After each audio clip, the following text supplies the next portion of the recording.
Yo, teman-teman, gimana kabar kalian semua? Hari ini aku kembali dengan manhwa ini. Yang waktu pertama rilis, wah, baru ada sekitar, entahlah, 7 atau 8 chapter. Aku bilang, aku akan garap ini dan langsung saja aku kerjakan. Sekarang, setelah beberapa bulan, sudah banyak bagian yang rilis dan inilah kita. Jadi, tanpa basa-basi lagi, ayo kita mulai. Semua berawal di kota Seoul, di tengah kawasan metropolitan, di salah satu kamar itu. Khas Korea yang lebih mirip kotak sepatu dan bilik-bilik kecil tempat orang-orang di sana tinggal. Di PC-nya ada game FPS yang berjalan di latar belakang, dan di tengah kamar terbaring korban penyakit mematikan yang disebut kemalasan. Sial, aku tarik kembali kata-kataku tadi. Sekarang pukul 7:05 pagi dan alarm si jagoan berbunyi, dia ini sudah siap menghadapi dunia. Atau sebenarnya tidak juga, karena dia langsung bangun dan hal pertama yang dipikirkannya adalah kembali bermain game, dia bangkit dengan sedikit lelah. Sambil berpikir betapa enaknya jika dia tidak perlu lagi pergi ke sekolah, lalu dia keluar dari kamarnya. Menggaruk perutnya seperti orang gendut yang malas dan melihat sebuah pesan di dinding, ibunya sudah pergi bekerja. Jadi dia disuruh makan dan pergi ke sekolah, inilah protagonis kita, dan lihatlah gambarnya, teman-teman. Aku suka karya dengan gambar seperti ini, tak lama setelah makan, dia pun berangkat dari rumah, tepat di bawah bilik kotak sepatu tempatnya tinggal. Ada sebuah gedung raksasa bernama Istana 104, dia yakin orang yang tinggal di tempat seperti itu pasti tidak tahu bagaimana kehidupan yang dia jalani, tapi sepertinya itu tidak akan mengubah apapun. Wah, keren juga, di manhwa ini setiap chapternya punya judul, dan yang pertama adalah kamu bau seperti gelandangan, mantap, sesampainya di sekolah anak itu. Kalian tahu kan apa yang terjadi padanya setiap hari? Anak itu jatuh telentang ke lantai, dengan punggung serasa patah. Lehernya terkilir, teman-temannya bilang sepertinya mereka masih terlalu lunak padanya. Tapi yang di sebelahnya bilang lebih baik hati-hati, jika kepalanya yang terbentur bukan punggungnya, anak itu bisa saja mati. Namun, si jaket putih berjongkok dan berkata kalau dia tidak peduli, seolah-olah tidak akan ada yang peduli juga. Pria itu menatap dan bertanya apakah si Mindyum tidak setuju. Dia ini Park Songbin, 18 tahun, teman-teman. Dan dia berkata pada anak itu bahwa dia tidak akan membiarkannya lolos begitu saja kali ini. Tiba-tiba, sebuah suara berkata bahwa, seperti biasa, koridor ini sangat berisik. Wah, teman-teman, lihatlah waifu K-pop kita kali ini, teman-temanku, sang ratu rok hitam yang baru, dia menyuruh Songbin untuk berhenti bertingkah seperti anak kecil, dan berhenti memukuli si pecundang. Namanya Hanyena, dan dia menyuruh si brengsek Songbin untuk berhenti bertingkah seperti pecundang menjijikan, dia yang terus memukuli anak-anak di koridor seperti ini, hanya merusak suasana sekolah. Salah satu preman mengangkat si protagonis dan berkata bahwa dia tidak akan pernah memukul Mindyum, mereka adalah teman baik dan hanya sedang bercanda. Dia menyuruhnya berhenti mengarang cerita, tetapi Songbin berkata bahwa orang yang paling membenci Hanyena, sebenarnya, adalah Mindyum. Si malang itu hanya bisa berdiri di sana, dengan tubuh gemetar, membetulkan kacamatanya, dan berkeringat dingin. Sementara dia mengira Songbin dan Hanyena adalah orang-orang yang sudah lama dikenalnya sejak sekolah dasar. Mereka seolah-olah berada di pihaknya. Omongan seperti itu pasti membuat si Umbin gila. Dan dia tidak akan pernah lagi percaya pada apapun yang dikatakannya.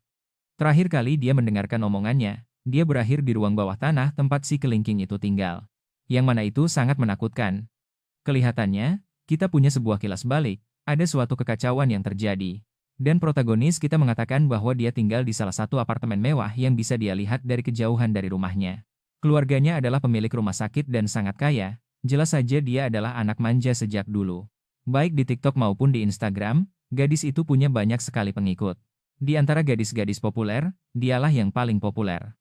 Saat dia sedang belajar, sang komikus menggambarnya sedikit lebih berisi, agar terlihat lebih pintar.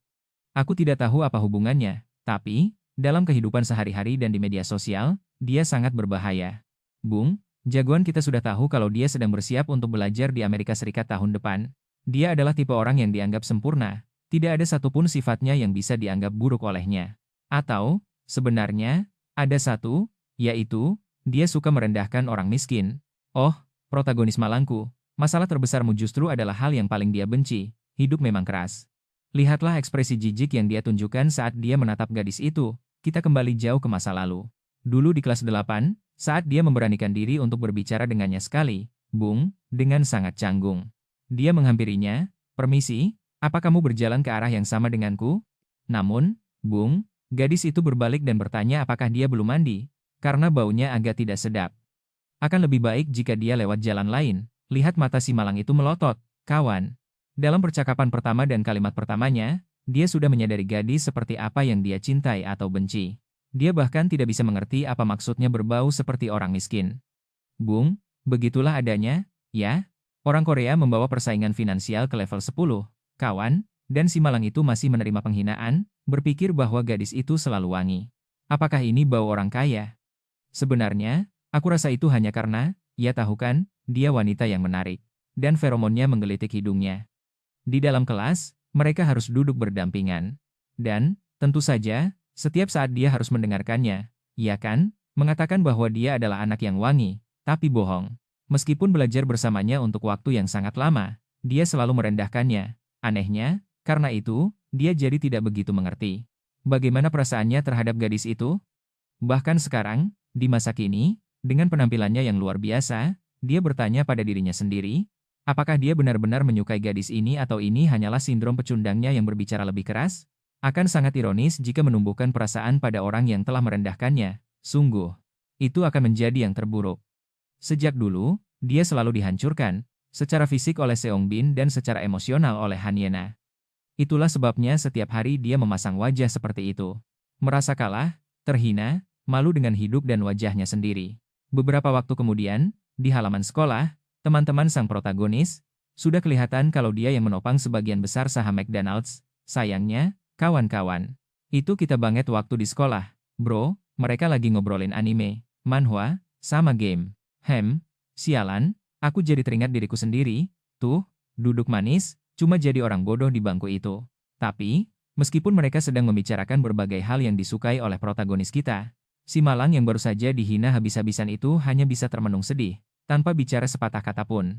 Di sebelah kiri, ada cowok paling populer di seluruh sekolah ini dengan kacamata neneknya, nama sang legenda, Baya Sunro. Di sebelah kanan, si kepala Pou yang bernama Oh Byung-jun. Mereka berdua adalah teman dari jagoan kita, yang jelas berteman bukan hanya karena punya selera yang sama, tapi kedua orang ini sangat beruntung. Mereka masuk ke kelas di mana tidak ada yang mengganggu mereka. Dibandingkan dengan jagoan kita, mereka jauh lebih beruntung.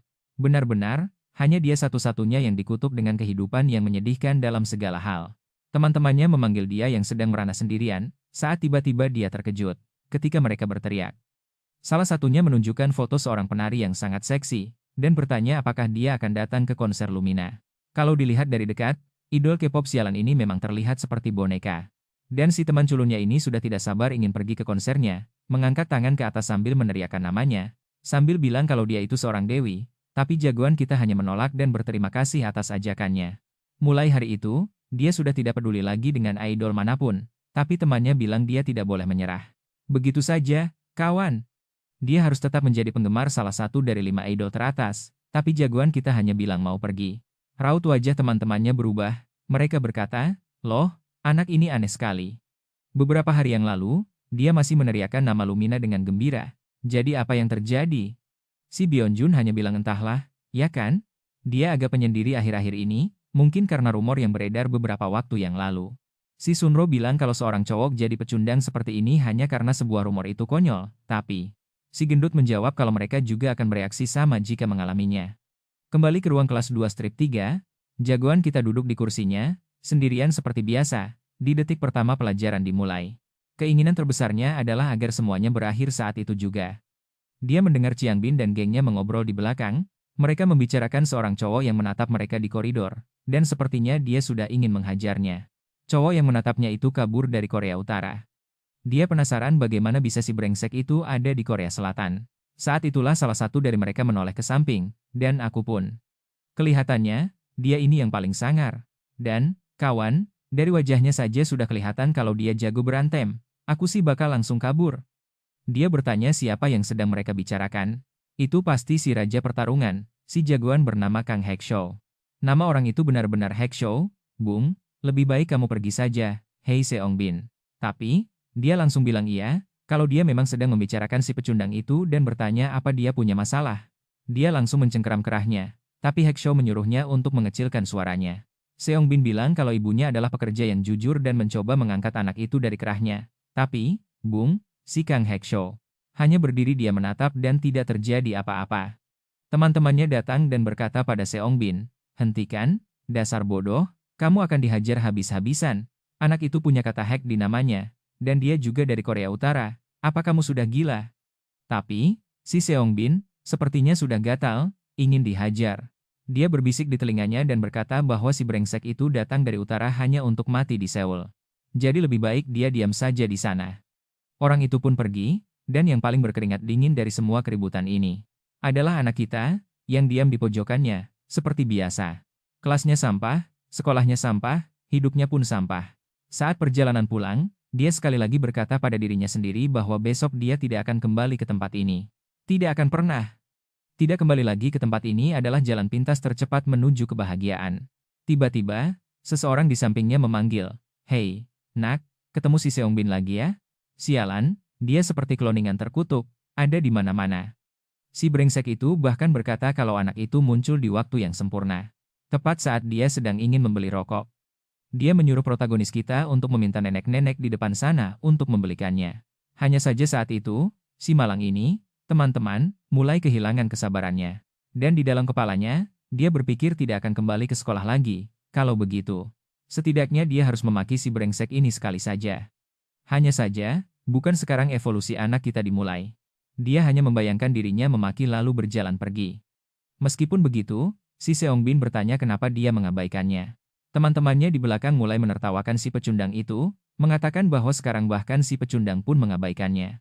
Beberapa waktu kemudian, di sebuah pabrik terbengkalai, anak kita sedang merasakan suhu lantai. Sementara para berandalan itu bertanya-tanya kenapa hari ini dia begitu berani. Wah, si Seongbin sedang memegang sebuah balok di sana. Astaga, apa kamu mau membunuh anak itu?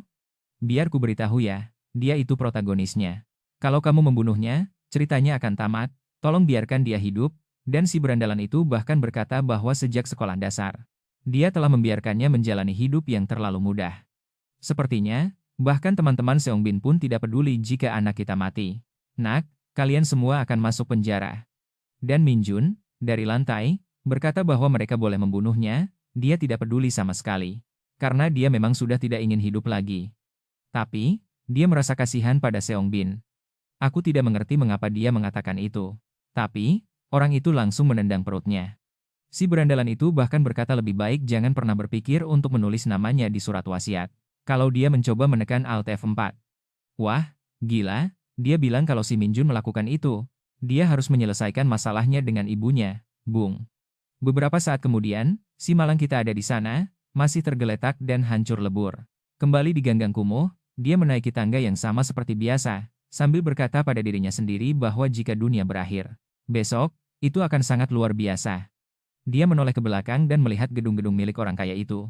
Dia berkata pada dirinya sendiri bahwa hidup ini terasa sia-sia, jika dia mencoba terbang tanpa parasut, mungkin semuanya akan berakhir.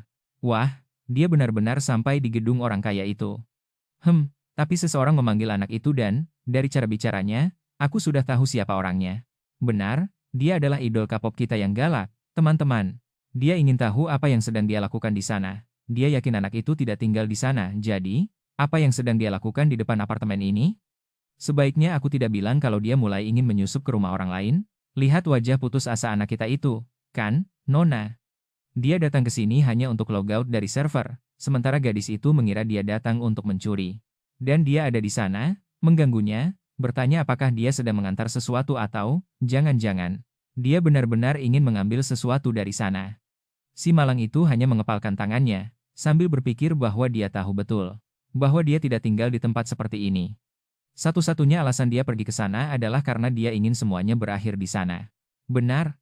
Gadis sialan itu mendekat dan bertanya, ada apa dengan wajah si bodoh itu? Siapa yang memukulnya? Wah, anak kita itu mengatupkan rahangnya. Dan dia hanya diam di sana, kan? Tidak mengatakan apa-apa. Gadis itu lalu berkata bahwa dia sangat menyebalkan.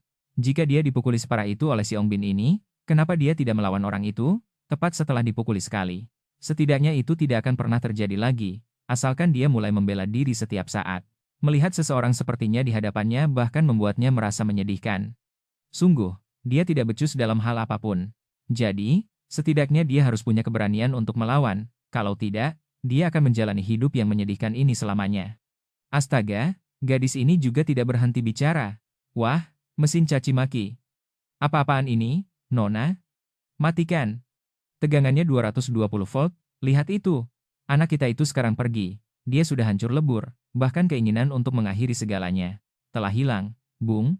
Dan gadis itu ada di sana, dengan tangan bersedekap, ingin tahu apakah dia benar-benar akan pergi. Dia mengambil ponselnya dan menyuruhnya untuk mulai menjawabnya. Apa yang dia katakan, tetapi anak itu hanya pergi begitu saja. Dan si cantik sialan ini, hanya berpikir betapa menyedihkannya situasi anak itu, sangat penakut dan lemah. Pasti, besok dia akan mengatakan sesuatu agar si sialan Ong Bin itu berhenti mengganggunya. Ah, kau ini sok dingin sekali, tapi ada sedikit ruang di hatimu itu.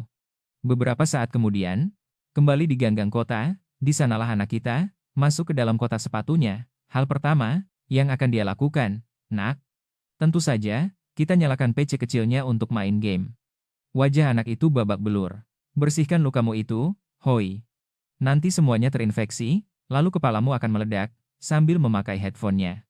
Dia bertanya-tanya apakah dia mengurungkan niat untuk logout dari server hanya karena si hiena itu. Setidaknya, hal-hal yang dikatakan gadis itu, dia tahu itu benar. Tapi sudahlah, besok dia tidak akan pergi ke sekolah lagi. Mulai sekarang dia tidak akan melihat wajah mereka berdua. Tidak akan pernah lagi. Tapi, mungkin mulai besok akan menjadi hari yang baik, untuk mulai bekerja dan membantu ibunya di rumah.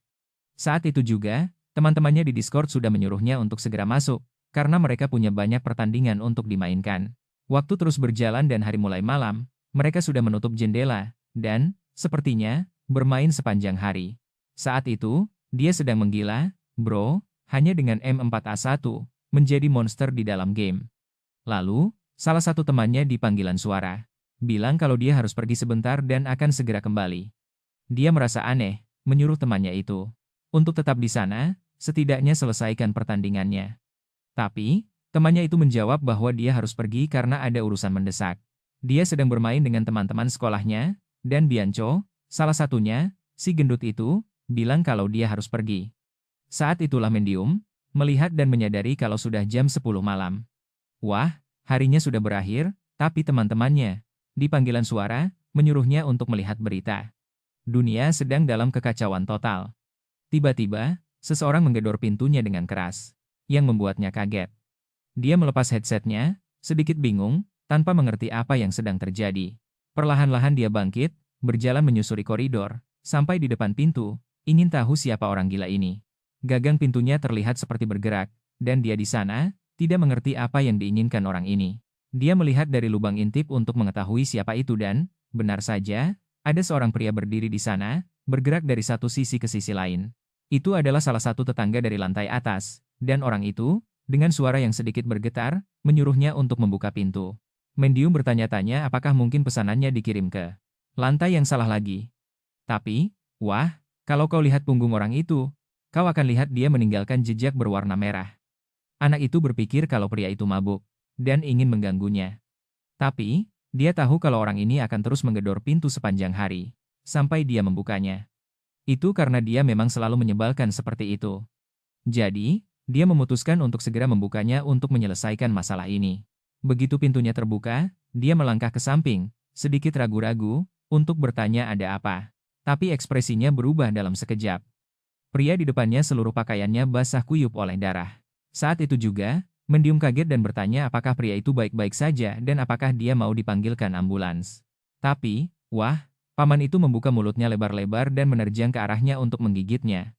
Mendium berhasil menempatkan lengan bawahnya di bawah tenggorokan pria itu, dan bertanya kenapa dia bertingkah seperti orang gila. Tapi pria itu tidak berhenti begitu saja. Dia menyuruh bajingan itu menjawab, saat itu juga. Dia menendang dadanya tanpa ampun, dan melemparnya keluar. Bro. Dia langsung meraih gagang pintu dan membantingnya. Pria itu kembali membentur pintu, tapi dia menahannya dengan punggungnya. Wah, sementara kakinya gemetaran. Anak laki-laki itu terengah-engah, tidak mengerti apa yang baru saja terjadi. Wajah paman itu benar-benar berbeda. Tentu saja, sebagai warga yang cerdas, hal pertama yang dia lakukan adalah mencoba menelepon polisi, tapi, wah, kiamat baru saja dimulai dan telepon sudah tidak berfungsi.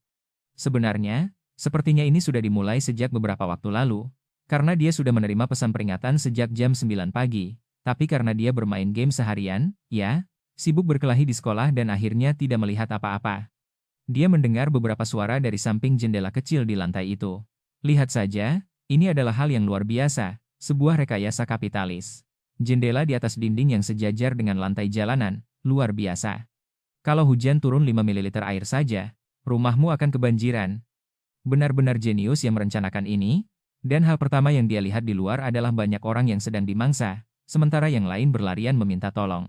Pria itu, tentu saja, tidak mengerti apa yang sedang terjadi, dan paman yang tadi menggedor pintunya juga sudah ada di sana mengejar orang lain. Dia langsung menutup jendela dan mulai bertanya-tanya apakah ibunya baik-baik saja. Ini adalah waktu yang seharusnya ibunya sudah tiba di rumah. Dia mulai menelepon, tetapi panggilannya di luar jangkauan. Beberapa saat kemudian, malam akhirnya tiba. Dia mematikan lampu dan bersembunyi di sudut kamar, di bawah selimut. Dengan ponsel di tangan, dia ingin mencari berita, tapi sayangnya, bahkan internet pun sudah tidak berfungsi. Dia memutuskan untuk menyalakan TV dan mengecilkan volumenya agar tidak terdengar. Berita mengatakan bahwa serangkaian kematian brutal terjadi di seluruh kota. Jumlah korban tidak terhitung, dan pemerintah menganggap ini sebagai aksi terorisme. Investigasi sedang dimulai untuk menemukan penyebab dan siapa yang bertanggung jawab atas semua ini, namun tidak ada informasi yang dirilis. Protagonis kita agak bingung. Apakah ini benar-benar terlihat seperti terorisme? Dia tidak membayangkan kalau pria yang di atas sana itu adalah seorang teroris. Dan, tentu saja, seperti di setiap kiamat pada umumnya, pemerintah menyuruhmu untuk mengunci diri di rumah dan menghindari kontak dengan dunia luar sampai semuanya terselesaikan.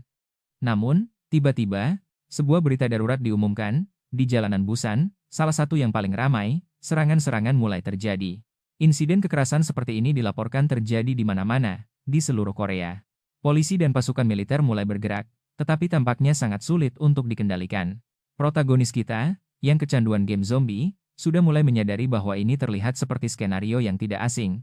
Yang tidak bisa dipercaya adalah bahwa seluruh negeri hancur seperti ini, hanya dalam semalam. Mengapa dan apa penyebabnya, itulah yang perlu dia ketahui. Dia bangkit, mengatakan bahwa tidak ada waktu untuk diam saja seperti ini. Setidaknya pria yang mengganggu itu, sepertinya sudah pergi, jadi mungkin di luar sudah aman. Hal pertama yang harus dia lakukan adalah mengambil alih kendali atas apartemen ini, dengan kata lain, mengunci pintu depan, adalah hal yang paling penting. Melihat dari lubang intip, tidak ada siapa-siapa. Dia membuka pintu dengan sedikit ragu, dan melihat jejak kaki itu hanya mengarah ke bawah. Jadi mungkin orang itu hanya pergi. Benar, dia pergi ke gerbang depan, menarik kuncinya. Dia mengintip. Tepat di depan apartemen, sudah ada satu zombie. Dia menutup pintu dengan tenang, dan zombie itu menoleh. Tetapi, karena tidak melihat apa-apa, makhluk itu akhirnya pergi. Dengan semua terkunci, akhirnya, secara teori, tidak akan ada lagi yang bisa masuk. Sekarang, yang penting adalah mencari tahu apakah ada yang lain di dalam tempat ini. Saat itu sudah larut malam, dan mungkin lebih baik menunggu sampai pagi. Polisi atau seseorang pada akhirnya akan datang untuk menyelamatkan mereka. Yang ingin dia ketahui adalah, di mana ibunya berada. Berita terus ditayangkan, sampai di tengah-tengah salah satu berita. TV tiba-tiba kehilangan sinyal. Ya, nak, sekarang tidak ada yang bisa kamu ketahui. Dia takut mengintip keluar jendela dan akhirnya ketahuan, jadi dia hanya merebahkan diri di tempat tidur. Masalahnya adalah, tentu saja, tidak ada yang bisa tidur dalam situasi seperti ini. Yang terpenting adalah, dia merasakan perasaan yang aneh. Kemarin, di gedung itu, dia ingin menekan Alt F4, karena hidupnya seperti neraka. Dia meminta agar dunia berakhir, karena dengan begitu segalanya akan menjadi lebih baik. Dan sepertinya hal itu benar-benar terjadi, hanya saja sekarang dia sangat ingin bertahan hidup. Mungkin, dalam beberapa hal, ini tidak jauh berbeda dari kehidupannya sebelumnya, dia harus bertahan hidup dari neraka itu sebelumnya. Dan sekarang harus bertahan hidup dari neraka ini. Pagi pun tiba dan, di depan rumah, ada banyak mobil hancur dan zombie berkeliaran di mana-mana. Perlahan, dia membuka pintu masuk kompleks, ada banyak mayat dan beberapa zombie berjalan tanpa tujuan. Udara dipenuhi dengan bau anyir darah dan, hanya dari suasananya, sudah bisa diketahui bahwa tidak ada yang aman di sana. Mencoba keluar dari tempat ini sekarang, pada dasarnya adalah bunuh diri. Sambil membelakangi pintu, dia bertanya-tanya apa yang harus dia lakukan. Benar, dia lalu memutuskan untuk mulai mengkhawatirkan persediaan. Di kamar, dia punya 4 ramen dan 6 mie instan cup, menjumlahkan semua yang dia simpan. Totalnya cukup untuk bertahan hidup selama 2 minggu. Air keran dan gas pipa masih berfungsi, yang mana itu sangat bagus. Jika dia menghemat semuanya dan pasokan itu tidak habis, dia bisa bertahan hidup tanpa keluar dari sana selama sebulan penuh. Tidak mungkin, setelah sebulan. tidak akan ada yang muncul di sana untuk menyelamatkan mereka. Satu-satunya hal yang benar-benar ingin dia ketahui adalah apakah ibunya baik-baik saja, dan di mana dia berada. Dia tidak bisa menelepon polisi, tidak bisa menelepon ambulans atau siapapun. Masalah lainnya adalah, di kompleks apartemen ini, ada 5 rumah yang ada penghuninya, selain paman yang itu, yang sudah menjadi zombie dan berada di luar. Masih ada orang lain. Dia tahu ada sepasang kakek nenek dan bertanya-tanya apakah mereka ada di sana.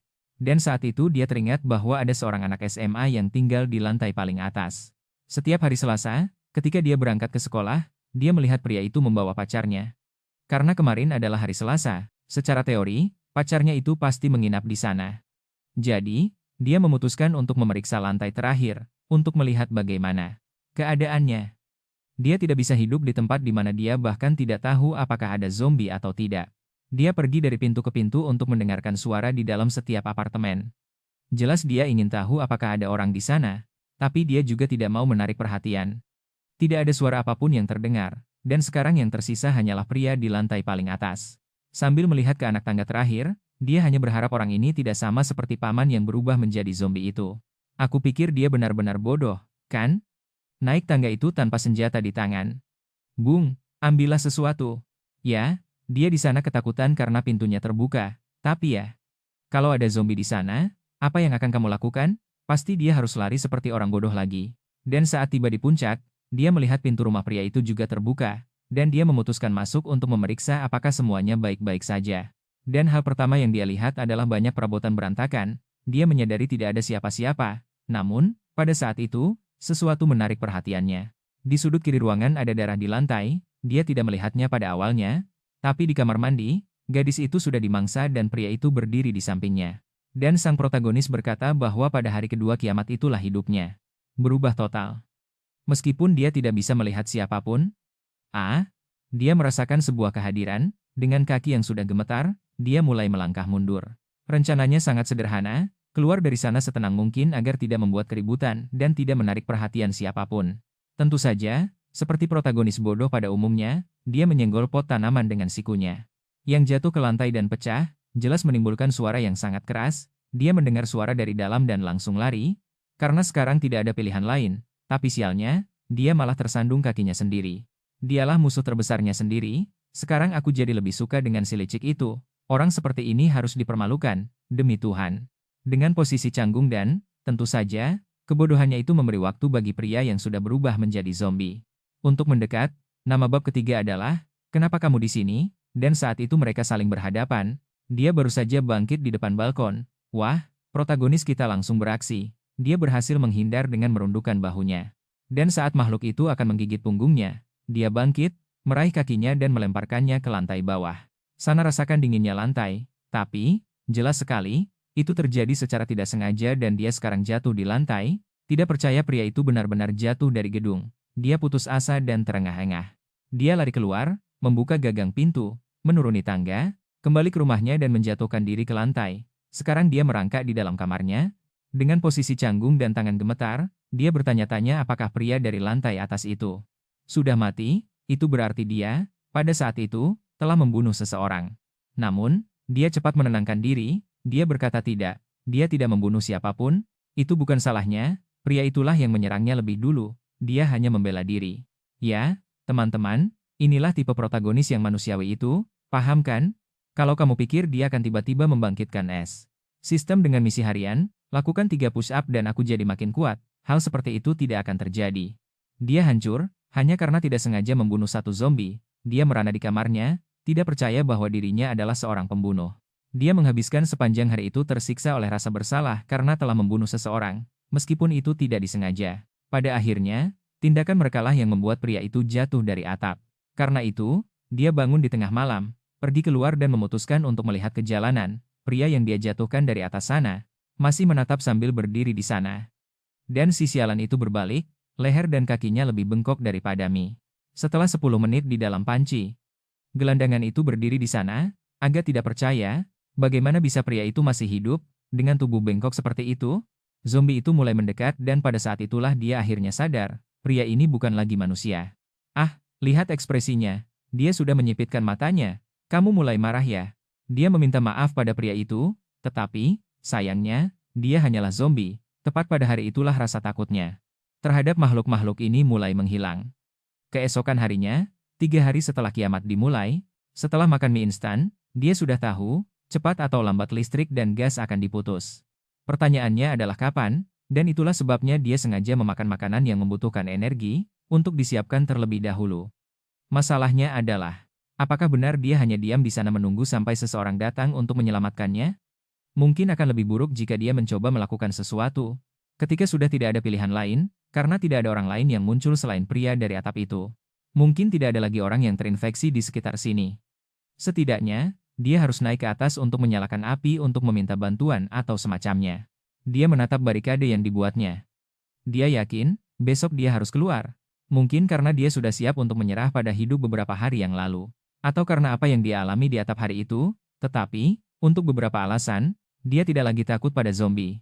Saat itulah, tiba-tiba, sinyal ponselnya kembali untuk 1 detik, dia menerima telepon dari ibunya.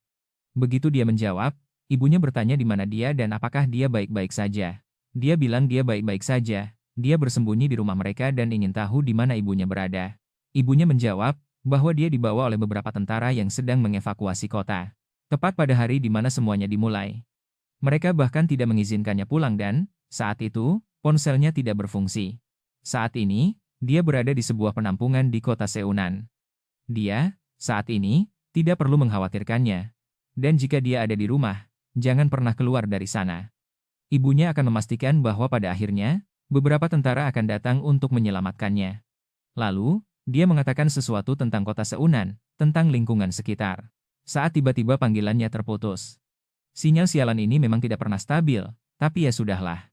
Setidaknya sekarang dia jauh lebih tenang, karena tahu ibunya aman. Saat sinyal ponselnya kembali untuk beberapa detik, dia menerima banyak sekali pesan. Teman-temannya berbicara di obrolan tentang betapa gilanya dunia ini, tentang peringatan, tentang kiamat, tentang polisi, para zombie dan segalanya. Dan si gila Bianco dan seorang pria gendut sudah mengatakan di sana bahwa peringatan adalah sinyal untuk raid, misi kita telah dimulai. Aku tidak percaya bajingan ini membuat lelucon di tengah situasi seperti ini. Lalu aku pun sadar. Kedua temannya itu tinggal sangat dekat, jadi mereka bisa saling membantu. Tapi, dia hanya punya ibunya dan, karena ibunya jauh, pada akhirnya dia tidak punya siapa-siapa. Saat itulah dia teringat satu-satunya orang yang dia kenal yang tinggal di sana, tidak begitu jauh. Dia sendiri, sang ratu K-pop, si bibir merah mungil. Dan, dari semua orang yang dia kenal, saat ini, dialah yang tinggal paling dekat. Saat itulah dia ingat bahwa gadis itu bahkan pernah datang ke rumahnya beberapa waktu lalu. Sekarang kita akan melihat kilas balik dari masalah itu. Dari awal, banyak sekali bir di sana dan keripik udang itu, yang sangat lezat. Orang-orang itu sedang mengobrol tentang si Ranhyana, dan sepertinya dia menyukai salah satu dari mereka dan meminta untuk dikenalkan pada pria itu. Tapi, dia bertanya apakah gadis itu tidak tahu bahwa dia punya pacar. Jika dia tidak tahu, itu sempurna. Hanya saja aneh, karena dia pikir gadis itu tidak akan datang ke tempat seperti ini. Tidak, dia agak manja, ya kan? Jelas saja dia membawa semua gangster di kota. Dan pria dengan lengan bertato di sudut sana berkata bahwa dia tidak akan terlalu khawatir tentang itu. Tidak, dia tidak akan pernah tahu kalau ini adalah rumah si kelingking. Pada akhirnya, dia akan datang juga. Yang ini, di sudut kiri bawah ini berkata bahwa jika dia datang ke sini, itu karena dia sedang mencari pacar.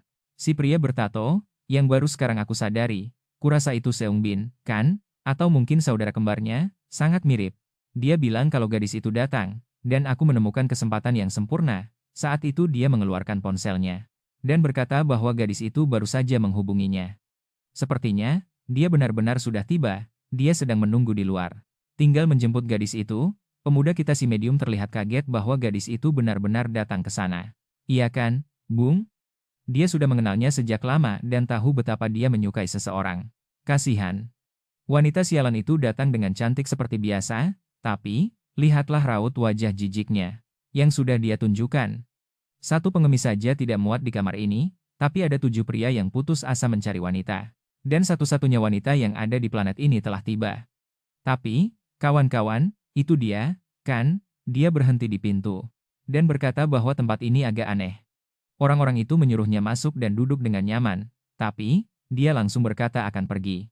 Pada hari itu, yang membuat Minjun merasa paling sengsara, bahkan bukan karena Songbin, yang membawa gerombolan berandalan itu ke kamarnya. Mayana bilang kalau tempat ini menjijikan, dengan bau rokok dan lantai yang lengket ini. Seharusnya mereka memberitahu kalau ini rumah Minjun, karena dia bahkan tidak akan datang. Lihat saja ekspresi wajahnya saat mendengar itu, dan reaksi anak laki-laki itu tidak baik. Sekarang dia, seperti orang bodoh, duduk di toilet high ground. Entah kenapa orang Korea membuat rancangan seperti ini, siapa yang tahu, kawan, dan si malang ini begitu bodohnya. Sampai-sampai dia bertanya-tanya di sana apakah gadis itu aman. Karena ayahnya adalah direktur sebuah rumah sakit, mungkin dia tahu sesuatu tentang penyebab virus zombie ini, yang mana, ya kan, dia kan memang bekerja di bidang itu. Yang tidak dia mengerti adalah kenapa dia mengkhawatirkan si brengsek itu dalam situasi seperti ini. Dia pasti hidup dengan sangat tenang, terlebih lagi hidupnya pasti sangat aman di puncak apartemen itu. Saat itulah seseorang dari luar meneriakkan nama Jung Min-jun. Di dalam high ground-nya yang luar biasa, dia menatap ke arah pintu dengan sedikit bingung. Dia yakin, seseorang baru saja memanggil namanya, atau apakah dia mulai gila? Orang itu menggedor-gedor pintu, bertanya apakah dia ada di sana, dan menyuruhnya untuk segera membukanya.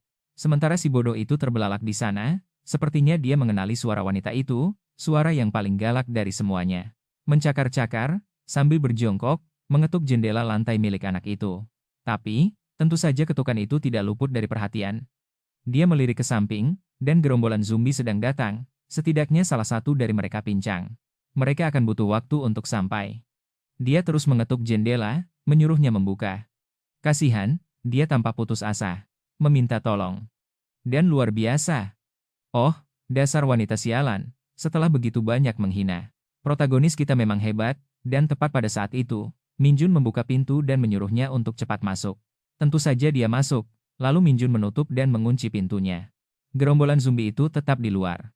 Kasihan, dia datang dari gedungnya dengan terburu-buru dan sekarang berkeringat. Dia jatuh di lantai, kakinya memerah.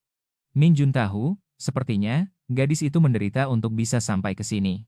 Dia bertanya apakah gadis itu baik-baik saja dan kenapa dia tiba-tiba ada di sini, tapi dia mencengkeram ke mejanya dan menjatuhkan diri padanya untuk menangis. Aduh, sedih sekali, aku sangat tersentuh dengan adegan ini. Dia di sana, memeluk erat, menempel pada protagonis kita, yang sedang bertanya apa yang telah terjadi. Bab 4, Hiena dan Ruang Bawah Tanah. Setelah hening beberapa saat, dia bertanya sekali lagi apakah gadis itu baik-baik saja. Saat itulah dia akhirnya melepaskan kaosnya. Sialan, hei, seniman, untuk apa kau menyiramnya dengan seember air? Belum lagi dia menggunakan sekitar 78 corak warna kulit yang berbeda hanya untuk, katakanlah, menonjolkan lekuk tubuhnya yang indah. Dia berterima kasih pada si pengemis karena telah membuka pintu. Kalau bukan karena dia pasti sudah mati. Dia di sana, wajahnya memerah, ya kan, kawan? Semuanya terasa hambar, dia bilang senang mendengarnya. Terima kasih, syukurlah dia aman sekarang, kan? Nah, coba lihat ke samping. Setelah beberapa saat, dia bertanya apakah laki-laki itu sendirian. Dia menjawab iya, ibunya pergi bekerja 3 hari yang lalu dan belum kembali, tetapi untungnya dia berhasil berbicara dengannya. Dan mengetahui kalau ibunya baik-baik saja, sepertinya ibunya bertemu dengan pihak militer dan dievakuasi ke tempat yang aman. Dia menjawab bahwa setidaknya itu adalah kabar baik. Laki-laki itu kemudian ingin tahu bagaimana keadaan orang tuanya. Dia menjawab bahwa ayahnya sepertinya terjebak di rumah sakit, tapi dia aman. Ketika dia akan berbicara tentang ibunya, dia ragu sejenak, tapi kemudian berkata ya, ibunya juga baik-baik saja. Begitulah. Dia bertanya apakah laki-laki itu punya sedikit air, karena sudah lama sekali dia tidak minum dengan benar. Dia merasa terkesan, karena di rumahnya bahkan masih ada listrik. Beberapa waktu berlalu, dia sudah minum banyak air. Dan si seniman muda kita, seperti biasa, memasak, kan? Ah, dasar kau ini. Dari sudut pengambilannya, kita sudah mulai sedikit mengerti preferensi sang maestro pensil. Laki-laki itu kaget dengan jumlah air yang diminumnya. Belum lagi, ya, mereka perlu berhemat. Kalau sampai pasokannya terputus, dia bakal tamat. Akan tetapi, dia memutuskan untuk tidak banyak bicara untuk saat ini. Perempuan itu baru saja lari menyelamatkan nyawanya, jadi tidak apa-apa. Dia bertanya apakah perempuan itu datang ke sini dari rumahnya atau, sebenarnya, dia ingin tahu kenapa dia datang dari rumahnya ke rumahnya. Perempuan itu kemudian bercerita bahwa dia bersembunyi selama ini, sejak hari itu saat dia bertemu dengannya di depan apartemennya. Ketika dia sampai di rumah, beberapa hal terjadi. Jadi, dia memutuskan untuk pergi keluar. Dia sedang berjalan di jalanan kota ketika tiba-tiba mendengar sebuah teriakan. Saat melihat ke depan, ada banyak orang putus asa yang berlari ke arahnya. Dia bahkan tidak tahu apa yang dikejar, kawan, tapi dia ikut saja dan melarikan diri juga. Beberapa saat kemudian, dia bersembunyi di tangga sebuah kompleks apartemen. Dia terus mencari kesempatan untuk keluar dari sana, atau menunggu seseorang datang untuk menyelamatkannya, tetapi tidak ada yang muncul dan dia akhirnya tetap di sana. Laki-laki itu bertanya apakah dia tinggal di tangga selama 3 hari. Dia kemudian berkata bahwa di ujung tangga ada sebuah ruangan kecil di sana, semacam kantor, dan di sanalah dia tinggal. Setidaknya, ada sebotol kecil air, dan begitulah cara dia berhasil bertahan hidup. Namun, pada hari ketiga, dia sudah mencapai batas lapar dan hausnya. Saat itulah dia memutuskan bahwa dia harus keluar. Karena jaraknya kurang dari 1 kilometer dari rumahnya, dia pikir pilihan terbaik adalah berlari dan mencoba sampai di sana. Mungkin, di tengah jalan, dia akan menemukan seorang polisi, atau sesuatu yang bisa menyelamatkannya. Namun, begitu dia berbelok di sudut jalan, sudah ada segerombolan zombie lagi. Dan, tentu saja, itu adalah jalan yang harus dia lewati. Karena itu, dia pun terus berjalan menyusuri jalan itu. Untuk mendekati rumahnya, tapi sambil, ya tahu kan, menghindari zombie. Saat itulah dia teringat, kan, kalau ini adalah lingkungan tempat tinggal si Mindium, masalahnya adalah jalan ke rumahnya. Niantara Kampululahya. Sekali lagi, terhalang. Saat itulah dia mulai mencoba mengingat di mana tepatnya letak rumah pria itu. Dia teringat saat itu. Dia yakin kalau pada saat itu pria itu pulang ke rumah 3 hari yang lalu. Kalau dia tidak keluar untuk mati konyol seperti orang bodoh, dia pasti masih ada di dalam. Wah, gadis itu benar-benar pemberani, berjongkok, melewati para zombie. Si pengemis itu bilang kalau dia terkesan, karena gadis itu punya keberanian dan kemampuan untuk sampai ke sana. Benar-benar, jauh lebih baik darimu, kan? Yang melihat satu zombie saja langsung tersandung kakinya sendiri dan hampir mati. Gadis itu ada di sana, dengan mata terpejam, luar biasa, mengatakan kalau setidaknya dia lega karena pria itu benar-benar ada di rumah. Ini artinya rambutnya sangat menjijikan, dan seluruh tubuhnya berkeringat. Kalau saja masih ada air di sekitar sana, dia ingin sekali mandi. Wah, gadis kita ini memang aneh. Dia sedang menatap keteknya sendiri, pria itu malah mengomelinya. Bro, bilang kalau keteknya benar-benar basah kuyup. Kalau dia mau, pria itu bisa meminjamkan beberapa bajunya. Kasihan, gadis itu jadi agak memerah, kan? Itu bukan jenis komentar yang pantas kamu ucapkan. Hukuman yang akhirnya dia terima adalah sesuatu yang diinginkan banyak orang. Bro, si malang itu diinjak-injak, sambil mengatakan kalau dia benar-benar bodoh dan tidak heran kalau dia pantas dipukuli. Begitulah, gadis itu pergi, mengatakan kalau ada air di sana, dia akan mandi. Pria itu hanya bilang, ya, tidak apa-apa. Memangnya mau bilang apa lagi, sementara dia mulai menyadari bahwa, tiba-tiba saja, situasinya berubah total. Pertanyaannya sekarang adalah, apa yang akan dia lakukan sebelum gadis itu datang? Rencananya adalah pergi keluar untuk mengumpulkan perbekalan, tetapi, sekarang, dia merasa tidak enak jika harus meninggalkannya. Masalahnya, di rumah ini, hanya ada makanan yang cukup untuk 1 bulan dan, dengan adanya 2 orang, jelas persediaan itu akan habis setengahnya. Ini benar-benar situasi yang menyedihkan, tetapi, di saat yang sama, dia tidak bisa berhenti memikirkan bahwa sang ratu legendaris sedang mandi di rumahnya, sementara kiamat telah dimulai di dunia. Dia jadi teringat masa sekolah, kan, bro, saat dia berhadapan langsung dengan si galak itu, bro, yang selalu memasang muka masam dan bahkan tidak mau menatap matanya. Sekarang dia ada di sana, bro, tiba-tiba membuka sedikit pintu, memintanya untuk meminjamkan beberapa pakaian, karena dia sudah memakai pakaian yang sama selama berhari-hari. Pria itu, dengan canggung, bertanya apakah dia mau piyama, atau mau satu celana pendek. Gadis itu hanya menyuruhnya memberikan apa saja. Saat pria itu memberikannya, gadis itu mengendusnya. Anak kita ini langsung merah padam. Dia bilang, tentu saja, barang ini baunya busuk sekali dan bertanya apakah pria itu tidak punya yang lain. Pria itu bilang dia punya banyak yang lain, tetapi semuanya akan punya bau yang sama.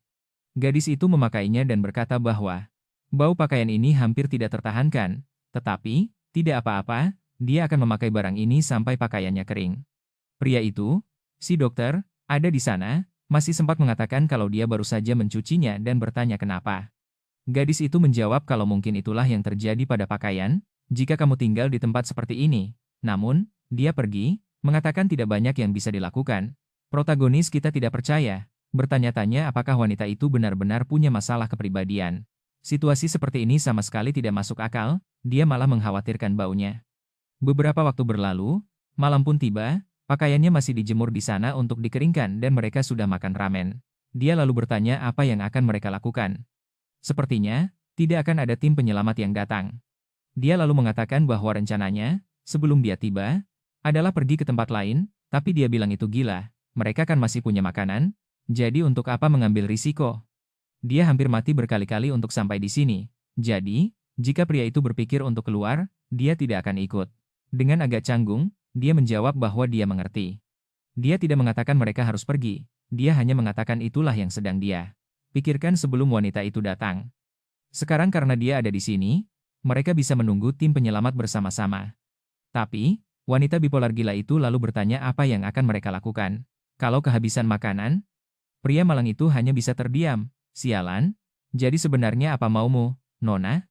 Dia menjawab bahwa satu-satunya cara agar mereka bisa bertahan lebih lama mungkin adalah dengan menyusup ke rumah-rumah terdekat dan mencari perbekalan. Hanya saja tidak bisa dipastikan apakah di dalam rumah-rumah atau apartemen itu tidak ada orang yang terinfeksi. Selain itu, teriakan di daerah sekitar semakin berkurang, yang menandakan bahwa semakin sedikit orang yang masih hidup. Begitu mereka kehabisan makanan, tidak ada pilihan lain, mereka harus keluar. Tapi, wanita itu lalu berdiri dan berkata, tidak akan pernah, mereka tidak boleh keluar. Pria itu bilang dia mengerti kalau itu berbahaya, tapi mereka juga tidak bisa hanya diam di sini. Mereka akan kehabisan makanan, itu tidak bisa dihindari. Wanita itu bilang mereka akan memikirkannya nanti kalau sudah terjadi. Pria itu belum pernah menginjakan kaki di jalanan dan tidak tahu betapa menakutkannya di luar sana. Orang-orang yang terlihat seperti zombie itu sangat menakutkan, dan dia hampir mati hanya untuk bisa sampai ke sini. Si gelandangan bermata melotot itu berkata, jika wanita itu bisa sampai di sini, maka mungkin mereka juga bisa keluar dan menghindari perhatian, sama seperti yang dia lakukan. Selain itu, wanita itu tahu betul bahwa orang-orang itu sama persis seperti zombie di film-film. Dari yang dia lihat melalui jendela, kau hanya akan terinfeksi jika digigit. Tapi, bukan berarti dia terlalu peduli jika sampai terinfeksi. Semua itu tidak penting, karena dia tidak punya apa-apa lagi untuk dipertaruhkan. Tapi, wanita itu sama sekali tidak peduli dengan dramanya. Dia menyuruh pria itu untuk sadar. Dia ingin bertahan hidup, jadi lebih baik pria itu tidak berubah menjadi zombie. Dia masih harus belajar di Amerika Serikat tahun depan. Pria itu pun berkata padanya, tentu saja, kalau begitu jangan sampai tergigit, kan, Nona? Lagi pula yang dia perhatikan adalah, tergantung pada kondisi zombinya, mereka akan berjalan lebih lambat. Jelas saja yang kakinya patah tidak akan bisa berlari, jadi mudah untuk dihindari. Belum lagi kecepatan lari mereka lebih lambat daripada orang normal. Berlari, yang berarti kita bisa menghindari mereka sepenuhnya. Dia bertanya apakah dia pernah bermain kejaran saat masih kecil, dan bilang kalau ini pada dasarnya sama saja. Jika kau melihatnya dari sudut pandang itu, semuanya jadi lebih tenang.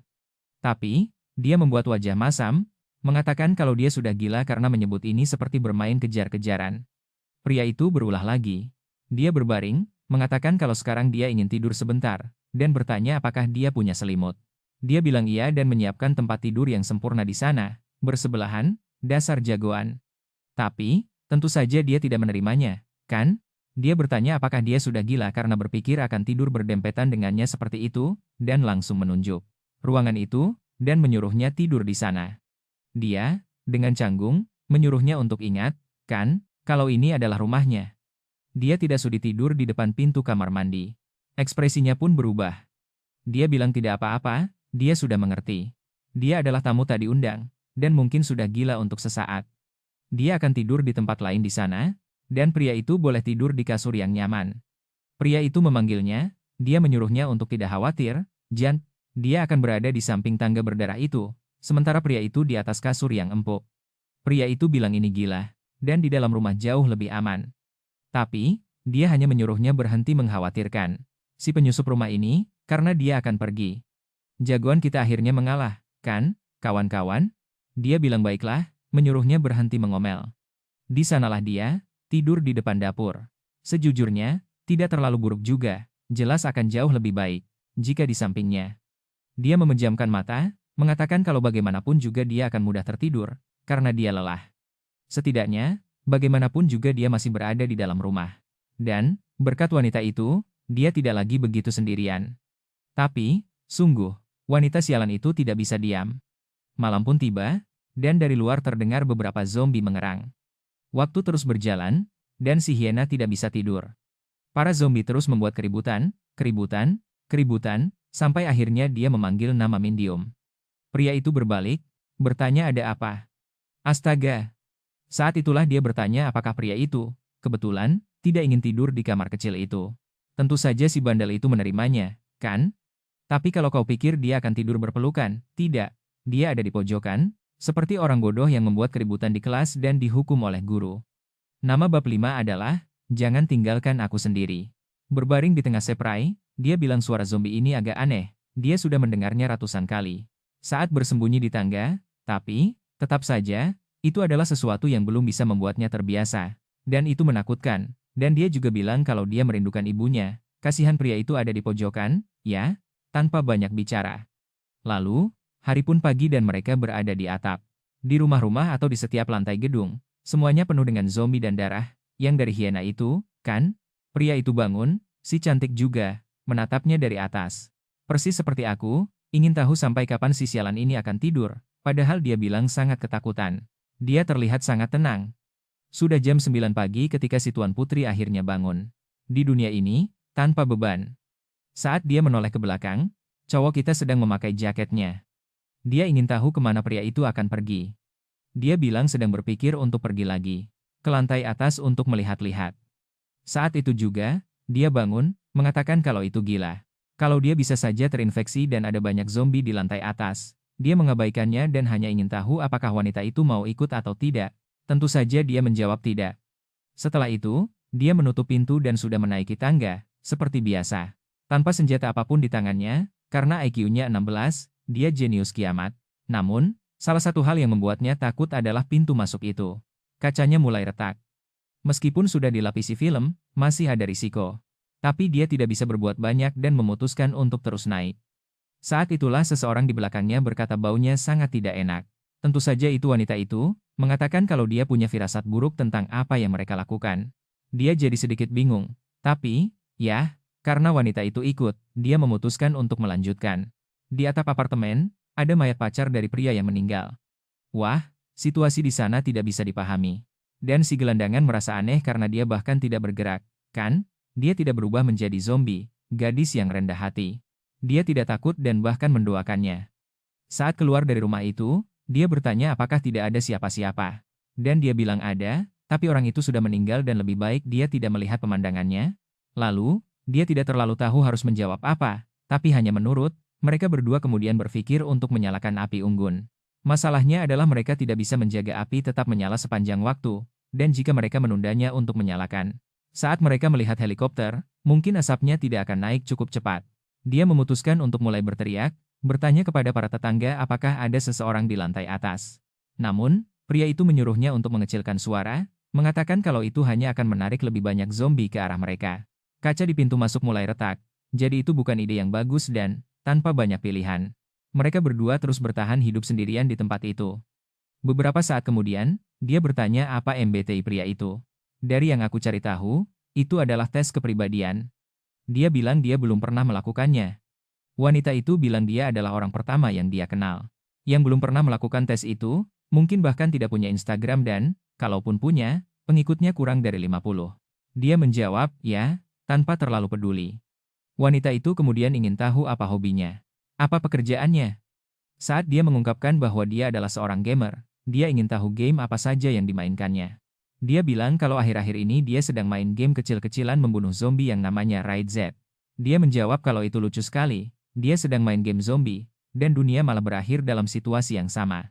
Lalu dia bilang kalau dia yakin seandainya pemuda itu ikut tes, hasilnya pasti introvert. Seseorang yang tidak pernah keluar rumah, selalu makan sendirian di sekolah, dan suka game semacam itu.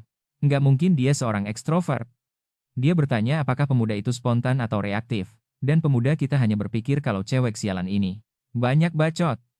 Mereka bisa mati kapan saja kalau para zombie menyerbu tempat ini, dan dia malah mau membicarakan omong kosong ini. Dia di sana bertanya lagi soal tes MBTI, sementara pemuda itu menjawab, iya kan? Kalau dia tidak tahu banyak tentang itu, tapi dia hanya berpikir bahwa sebelum semua ini dimulai, cewek itu bahkan tidak pernah menatap matanya. Tapi sekarang, dialah satu-satunya pilihan yang bisa diajak bicara oleh cewek itu. Aduh, Bung! Sang ratu tendangan beraksi lagi, sementara dia berpikir, gila, dia sendirian bersama gadis itu. Gadis yang selama ini setengah mati dia sukai. Mungkin ini hal yang bagus, dan si brengsek sialan itu tidak berhenti bersikap kasar. Bagaimana bisa dia sekejam itu? Dia di sana memukul-mukul dadanya, menyuruhnya menjawab, sementara dia hanya bisa bertanya-tanya apakah hal itu penting. Mereka bisa mati kapan saja, dan jika salah satu dari mereka berdua besok tergeletak di lantai, itu bukan kejutan. Lalu dia menendangnya sekali, menyuruhnya berhenti mengabaikannya. Dia meminta maaf, mengatakan kalau dia sedang memikirkan hal lain. Beberapa waktu berlalu, dan mereka berdua sama seperti kita, kawan-kawan, sedang membaca beberapa manhwa. Beberapa hari telah berlalu dan ini adalah kiamat kelaparan, tapi ada orang yang bahkan tidak kurus, ya kan? Gadis itu selalu bergizi baik dan dia, dengan bibir mungilnya yang merah itu, bertanya apakah si malang itu sudah selesai mencuci pakaian. Di sanalah dia, Bung, mati-matian menahan marah dan sudah ingin meninggalkan si sialan ini sendirian di tempat ini, dan kabur. Kenapa, tiba-tiba, di tengah kiamat ini, dia menjadi budak si sialan ini? Seharusnya dialah yang mencuci pakaiannya sendiri. Tapi, kasihan, pemuda kita, dia tidak bisa mengekspresikan dirinya dengan baik dan tidak punya banyak cara untuk melawannya. Listrik akhirnya padam, jadi sekarang tidak ada lagi mesin yang berfungsi. Setidaknya, air masih mengalir dari keran, hanya saja makanan mulai mencapai tingkat yang mengkhawatirkan. Dengan ransel sudah di punggungnya, dia bilang pada si hiena kalau dia akan pergi. Aku kira dia akan menghalangi pemuda itu, tapi dia hanya bilang tidak apa-apa, tapi harus kembali dalam waktu maksimal 30 menit. Jika dia tidak ada di sana dalam setengah jam, dia sendiri yang akan membunuhnya. Dia menjawab baiklah, kalau begitu. Di luar, kaca-kaca masih bertahan. Dia keluar dengan sedikit gelisah dan menutup pintu. Beberapa hari terakhir, dia berpatroli di jalan-jalan yang dia tahu aman. Dia memanfaatkan kesempatan ini untuk mengamati dan mempelajari para yang terinfeksi. Sungguh, mereka bertingkah persis seperti zombie, dan menyerang orang-orang yang masih hidup, tetapi mereka jelas tidak menyerang orang mati dan mereka yang sudah terinfeksi. Penglihatan mereka, secara umum, sepertinya sangat buruk, dan dari jarak 50-100 meter, mereka sudah tidak bisa melihatmu. Di sisi lain, mereka sangat sensitif terhadap suara, jadi sebaiknya membuat suara seminimal mungkin di siang hari. Untuk beberapa alasan yang aneh, jumlah zombie 3 kali lebih sedikit, sepertinya yang lain berlari ke bayangan. Atau entah bagaimana tidak menyukai cahaya matahari, dan itulah sebabnya dia akan selalu menghindari keluar di malam hari. Dia berjongkok di sana, mengamati beberapa dari mereka sambil memikirkan karakteristiknya. Sesuatu yang menarik perhatiannya adalah bahwa zombie-zombie ini, persis seperti yang ada di dalam game. Dia bertanya-tanya apakah ini ada hubungannya, tetapi, bagaimanapun juga, semua ini hanyalah permulaan. Dengan dunia yang seperti ini, tidak bisa dihindari bahwa suatu saat semuanya akan berakhir. Sudah di dalam apartemen. Beberapa saat kemudian, si hiena telah selesai membaca semua manhwa, dan sekarang mulai merasa bosan. Masalahnya adalah pengemis sialan itu, lama sekali. Beberapa hari terakhir, dia sering tidak mematuhinya, jadi dia harus memastikan untuk memberinya sedikit pelajaran. Dia melihat ke langit-langit, karena sekali lagi dia mendengar suara helikopter, tetapi sayangnya, itu tidak ada gunanya. Kita melihat bahwa, ketika sebuah helikopter melintas di atas gedung, mereka berhasil menyalakan api unggun dan membuat banyak asap, tetapi mereka benar-benar diabaikan. Malam terus mendekat, waktu berlalu, dan dia di sana, menggigiti kukunya, khawatir, bertanya-tanya mengapa pengemis sialan ini tidak kembali. Dia terus berjalan, mondar-mandir, mengatakan bahwa sudah lebih dari 1 jam sejak dia pergi, pasti terjadi sesuatu. Dan mungkin dia bahkan sudah terinfeksi. Setidaknya, dia yakin bahwa saat dia menginjakan kaki di tempat ini, dia akan menghajar anak ini. Sepertinya si sialan itu tidak tahu diuntung, dan hanya patuh kalau sudah dipukuli. Lain kali dia mencoba pergi, dia akan mematahkan kakinya. Untuk memastikan hal itu tidak akan terjadi. Tetapi, astaga, matahari sudah terbenam sekarang. Energinya untuk mengeluh sudah habis, sementara dia di sana, putus asa, mulai menangis, memohon agar dia tidak mati. Matahari sedang terbenam, dan dia teringat bahwa pria itu telah memperingatkan bahwa, pada saat ini, semakin banyak zombie akan muncul. Dia di sana, meringkuk di sudut, memohon agar pria itu kembali secepat mungkin. Berkata pada dirinya sendiri, kumohon, jangan biarkan aku sendirian. Saat itulah, tiba-tiba, dia mendengar suara dan menoleh ke samping. Itu adalah pria kita, masuk dan menyuruhnya untuk melihat. Namun, ekspresinya tiba-tiba berubah. Dia menjadi sangat sedih karena pria kita terlalu lama.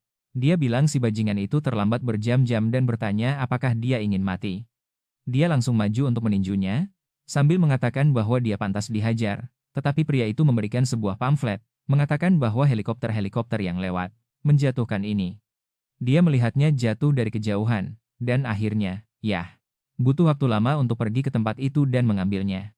Ekspresinya sekarang berubah, dia terkejut sesaat dan bertanya, "Sialan apa ini? Kita sudah sampai di bab 6. Waktunya untuk pergi." Spanduk itu mengatakan bahwa wilayah Gambo akan dikarantina dan sebaiknya semua penyintas dievakuasi sebelum jam 6 malam pada tanggal 10 bulan ini.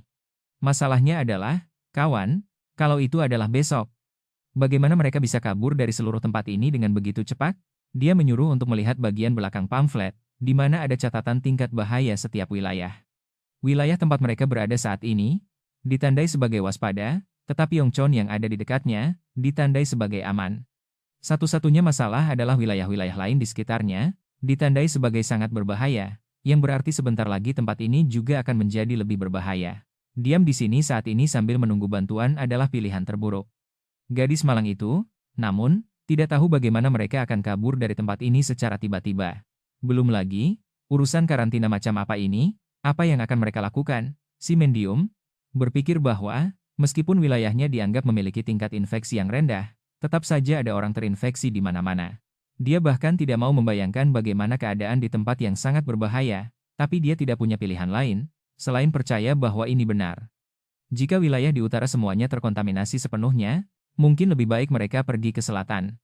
Satu-satunya pilihan, tampaknya, adalah menyeberangi Sungai Han. Mengingat kedua area penyeberangan ditandai sebagai sangat berbahaya, mereka harus pergi melalui area timur.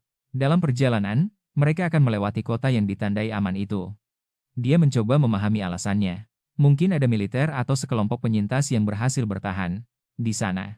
Gadis itu terkesan, mengatakan bahwa dia pikir pria itu adalah pecundang sejati, tetapi ternyata dia sedikit lebih pintar dari yang dibayangkannya. Dia hanya mengabaikannya dan berkata bahwa mereka akan segera berangkat besok pagi. Namun, wanita itu putus asa dan berteriak, mengatakan bahwa mereka seharusnya tinggal lebih lama lagi, karena seseorang pasti akan datang menyelamatkan mereka. Namun, Mendiu memanggilnya dan memperingatkan, "Jika kau mau mati sendirian secara menyedihkan di ruang bawah tanah, silakan tinggal. Besok pagi, aku akan pergi begitu matahari terbit." Wah, kasihan sekali dia dimarahi, ya, dia tidak siap menerima dampaknya. Dia menutupi wajahnya dengan tangan dan berkata bahwa dia sudah mengerti. Setidaknya, mereka sebaiknya mengumpulkan sisa makanan dan menyiapkan ransel mereka. Matahari terbit keesokan harinya, dan mereka berdua sudah siap untuk pergi. Tepat saat akan keluar dari pintu, Mendium berbalik dan bertanya apakah dia yakin tidak ingin memeriksa rumah sakit ayahnya. Jika ayahnya bekerja di sana dan baik-baik saja, mereka bisa mampir sebentar. Namun, ekspresinya berubah dan kemudian dia berkata tidak apa-apa. Lebih baik mereka segera pergi, secepat mungkin. Ayahnya bilang dia sudah membawa ibunya ke tempat yang aman, jadi dia yakin mereka baik-baik saja. Namun, tentu saja Mendiu merasa jawaban itu aneh. Begitu di luar, di sanalah dia menyelinap melewati ganggang. Ksatria kita berjalan di depan. Lalu dia memberi isyarat jempol agar wanita itu mengikutinya. Meskipun ada banyak zombie di sekitar, mereka hanya perlu lewat dalam keheningan total dan tidak terlihat. Di tengah kota, ada bus-bus yang berhenti di mana-mana, penuh dengan darah di bagian luarnya. Namun saat berjalan di trotoar, mereka merasa aneh, ternyata ini jauh lebih mudah dari yang mereka bayangkan. Dan Ana berkomentar bahwa mungkin saat dia melarikan diri hari itu, keadaannya tidak seburuk ini, dia hanya terlalu tegang saja. Dia menjelaskan bahwa ini bisa terjadi karena mereka berjalan tepat di tempat yang terkena sinar matahari. Wanita sialan itu seperti keledai di film Shrek, setiap saat bertanya apakah mereka sudah sampai, dan dia terus menjawab tidak. Dia terus berkata tidak, lalu wanita itu memintanya untuk menunggu sebentar, karena kakinya sakit. Dan dia ingin beristirahat sekitar 5 menit, tapi pemuda kita hanya terus berjalan sambil berkata iya. Tentu, tunggu saja 5 menit di sana, sekalian saja buat kopi, dia mengumpatnya bajingan. Dan berkata bahwa saat mereka berada di tempat aman lagi, pria itu akan membayarnya, tapi beberapa saat kemudian dia mulai lagi bertanya berapa lama lagi mereka akan sampai. Singkatnya, dia bilang mereka sudah hampir sampai. Dan wanita itu menjawab bahwa dia sudah mengatakan itu berkali-kali. Seiring dia terus berjalan sambil mendengarkan keluh kesahnya. Dia menjadi semakin peka terhadap bahaya, hingga setelah berjalan beberapa menit lagi, mereka menemukan sebuah barikade. Sekarang sudah jelas kenapa wilayah ini lebih aman dari yang lain, tapi Ana tidak terlihat senang. Dia berkata setidaknya di sana seharusnya tidak banyak zombie, bahkan mungkin ada beberapa penyintas. Saat itu juga, dia mulai memanjat ke seberang, menyuruh wanita itu untuk bergegas, sementara wanita itu melihat sekeliling. Dia berkata bahwa tempat ini sedikit lebih baik, karena sepertinya tidak banyak zombie. Dia menyuruh pria itu untuk melihat. Dia bertanya apakah mereka bisa beristirahat di sana, tapi pria itu hanya menyuruhnya bergegas, mengatakan bahwa mereka tidak punya waktu. Dia ingin mengeluh tentang kakinya, tapi pria itu menyuruhnya berhenti berlebihan dan segera naik. Wanita itu pun berdiri di sana dengan tangan di pinggang, dengan marah. 2 menit kemudian, mereka sudah berada di seberang, saling berhadapan. Tiba-tiba saja, dia mulai menangis karena merasa sedikit lebih aman. Pria gelandangan itu tidak begitu mengerti apa yang terjadi, dan wanita itu pun meminta maaf. Ekspresi pria itu berubah, tapi bukan karena permintaan maafnya. Itu karena tepat di belakang wanita itu ada segerombolan zombie yang datang, ketika dia menyuruhnya melihat mereka berdua. Melihat makhluk-makhluk itu, pria itu langsung menarik lengannya dan kabur. Mereka berlari menyusuri jalan di samping. Sementara wanita itu bertanya kenapa ada zombie di sana, padahal secara teori ini adalah lingkungan yang aman. Saat itulah, di tengah pelarian mereka, seorang pria menyingkirkan sebuah perabotan di depan dan memanggil mereka, menyuruh mereka untuk masuk ke sana.